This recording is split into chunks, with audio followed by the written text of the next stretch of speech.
کوئی تم میں سے چپکے سے بات کہے یا پکار کر، یا رات کو کہیں چھپ جائے یا دن کی روشنی میں کھلم کھلا چلے پھرے، اللہ کے نزدیک برابر ہے۔ اس کے آگے اور پیچھے اللہ کے چوکیدار ہیں جو اللہ کے حکم سے اس کی نگرانی کرتے ہیں۔ اللہ اس نعمت کو جو کسی قوم کو حاصل ہے نہیں بدلتا جب تک کہ وہ اپنی حالت کو نہ بدلے،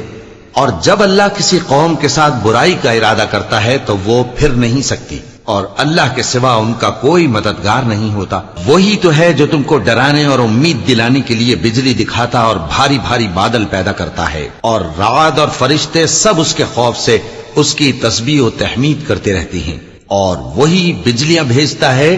پھر جس پر چاہتا ہے گرا بھی دیتا ہے، جبکہ وہ اللہ کے بارے میں جھگڑتے ہیں، اور وہ بڑی قوت والا ہے۔ کام کا پکارنا تو اسی کا ہے، اور جن کو یہ لوگ اس کے سوا پکارتے ہیں وہ ان کی پکار کو کسی طرح قبول نہیں کرتے، مگر اس شخص کی طرح جو اپنے دونوں ہاتھ پانی کی طرف پھیلا دے تاکہ دور ہی سے اس کے منہ تک آ پہنچے، حالانکہ وہ اس تک کبھی بھی نہیں آ سکتا۔ اور اسی طرح کافروں کی پکار بیکار ہے۔ اور جتنی مخلوقات آسمانوں اور زمین میں ہے، خوشی سے یا ناخوشی سے اللہ کے آگے سجدہ کرتی ہے،